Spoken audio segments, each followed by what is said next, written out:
Napoleon the great कहलाने वाले Napoleon Bonaparte की कहानी आज हम आपसे साझा करने वाले हैं। 18वीं शताब्दी के उत्तरार्ध में विश्व क्षितिज पर छाने वाला फ्रांस का वह शासक जिसे इतिहास बड़े ही सम्मान के साथ नाम लेता है, जिसे नेपोलियन द ग्रेट कहा जाता है। नेपोलियन कोड के लिए पूरे विश्व में याद किया जाता है और एक महान योद्धा, महान सेनापति और महान शासक के रूप में याद किया जाता है। उस नेपोलियन बोनापार्ट की जीवनी आज आपके साथ में साझा करने वाले हैं। तो आइए शुरू करते हैं। नेपोलियन बोनापार्ट का जन्म 15 अगस्त 1769 ईस्वी को फ्रांस के कोर्सिका द्वीप के अजासियो में हुआ था।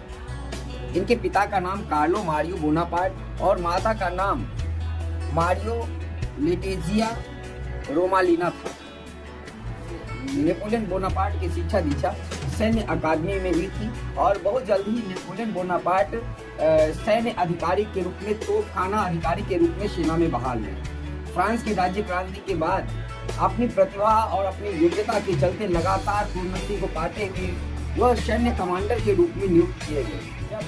फ्रांस में डायरेक्टरी शासन जो 1795 से लेकर के 1799 ईस्वी के बीच में जो डायरेक्टरी शासन था फ्रांस में, उसकी कमजोरी का लाभ उठाते हुए नेपोलियन बोनापार्ट एक सैन्य तख्ता पलट के बदौलत 11 नवंबर 1799 ईस्वी को फ्रांस के सत्ता पर काबिज हो गए और एक काउंसिल नियुक्त किए गए।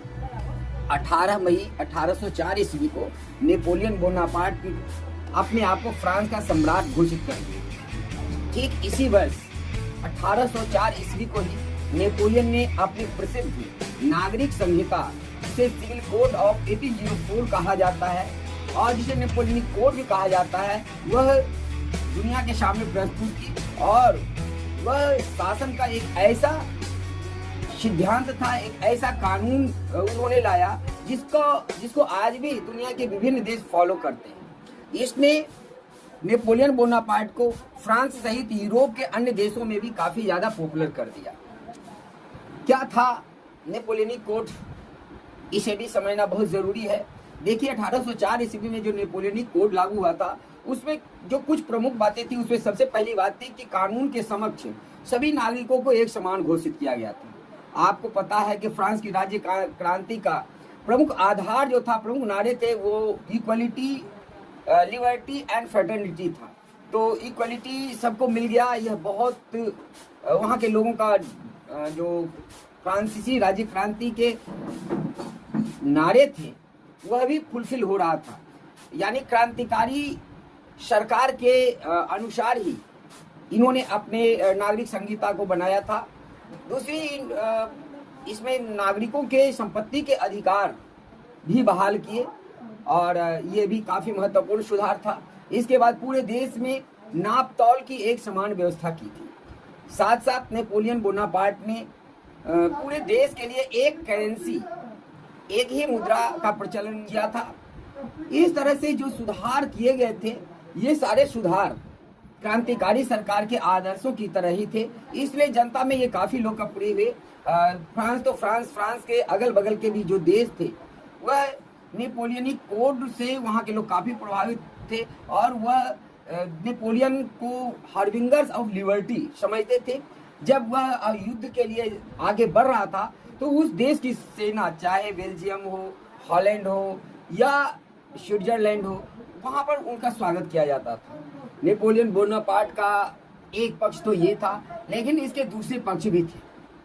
नेपोलियन बोनापार्ट ने लोगों को जो अधिकार दिए थे, उसके साथ साथ अराजनीतिक अधिकार छीन लिए गए थे।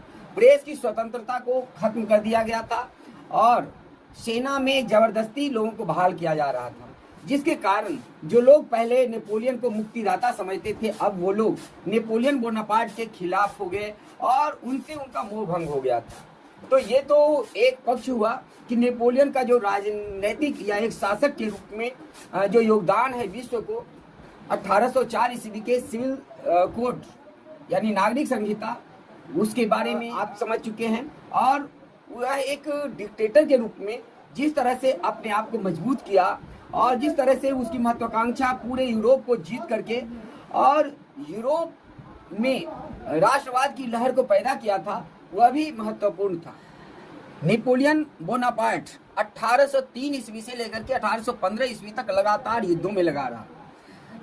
इसे नेपोलियनिक वार के नाम से इतिहास में जाना जाता है। ऐसा कहा जाता है कि इन वर्षों में तकरीबन 60 से अधिक युद्ध नेपोलियन बोनापार्ट ने लड़े और उन 60 युद्धों में 7 युद्ध जो उनके जीवन के अंतिम समय में लड़े गए उसमें नेपोलियन को हार का सामना करना पड़ा।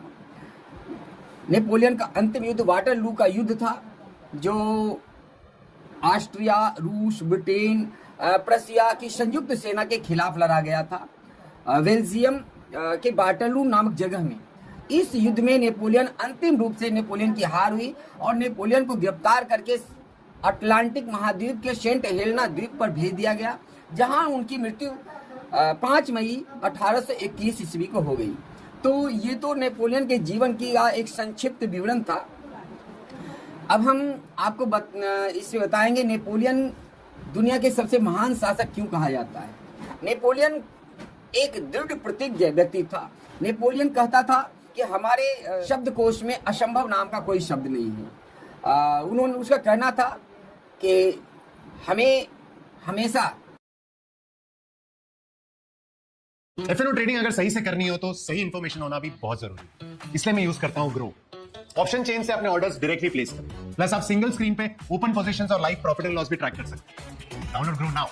Investment in securities market are subject to market risks. Read all the related documents carefully before investing.